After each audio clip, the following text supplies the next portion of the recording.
Thanks for all these insights. I wanted to kind of understand, like we've talked about, how do you start branding, how do you build a brand, and what are the other aspects and nitty-gritties around building a personal brand, and how you should align with the organization that you want to go in and all of that. So I kind of understood all your perspectives in a very layman sense for the student who wants to know step 1, step 2, step 3, because we've talked all strategies but not tactical stuff. So I wanted to understand how would he go about building a brand and go about it. And a student is a clean slate. How does he Exactly. build a brand when there is very little things? I want you to kind of kickstart the conversation, and then we go about what are the steps that a student or young professional should take step by Yeah. step to go there. Yeah, I'll just start with what Ashutosh was saying. Among the seven A's, one thing was authenticity. That means content has to be there, right? So for the brand. So because we start by and large with a clean slate, because primarily we're an undergraduate in college. So their branding, I believe, primarily comes when the person has identified his area of where he wishes to work, etc. Even students who are very clear about it tend to be flexible. I mean, and that's just 10% of the crowd. By and large, 90% are not even clear what they are interested in or where they want to work. They are just looking for opportunities. And honestly, to tell you, most students, they just look what CTC you're getting the company. So, and as a placement officer, the student groups always tell me, sir, you ensure that all the companies come in their descending order of CTC so that we can get Day the one. best one that we are eligible for. So that's the input that I get from them. So from where I understand that they are not even so much looking at what is the type of company. It may be banking, finance, it may be product company, it may be startup. No, they are not concerned about anything. Their primary concern is, at least for a large majority, is the CTC. I believe that the branding for them in terms of their area identification would start coming maybe 3-4 years after they graduate. After the 3-4 year work experience, now they may have a clarity. I believe they should have at least in 2 years or something as to this is the area I wish to work and grow, etc.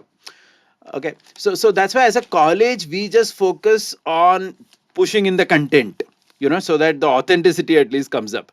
So they are good with programming skills or soft skills or whatever we are doing, they have come up in that. So that's the focus for colleges. So, as in, adding to your point, right?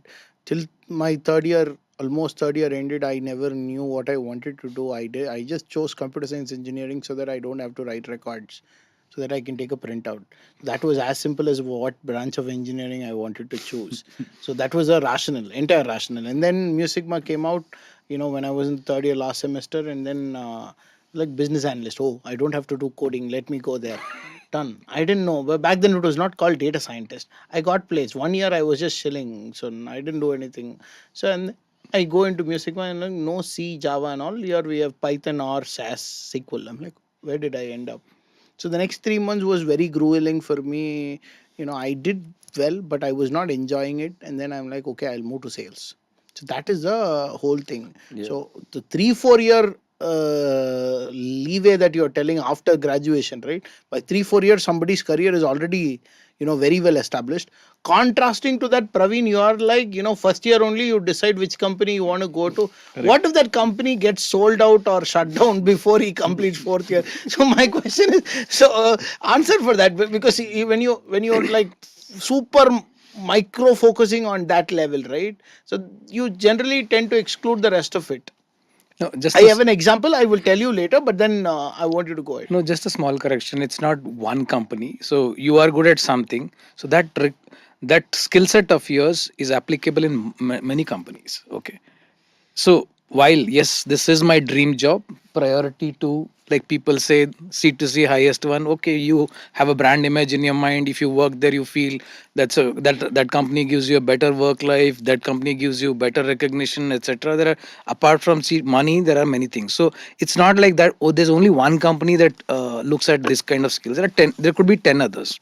So what I was trying to say is, because if you have to build your personal brand, okay, you can do spray and pray and find out a job, you will figure out, because there's enough talent, there's enough requirement in the market. It's not like you just because you are in engineering, we can't condemn, consider them that they are not good at it. They have gone through grueling entrance exams. They are at a certain IQ, and that there's a market for that. But you also have a choice. You will also enjoy if you go and pursue something that you wanted to. So you should be aware of everything that you want to do in advance.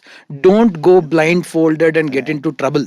So number one, do not go blindfolded and figure out something later, because it is your time. That first year's experience is going to be your foundation for the next few years. What you did in your first year, the skill set that you acquired in that company is a stepping stone towards your larger dream.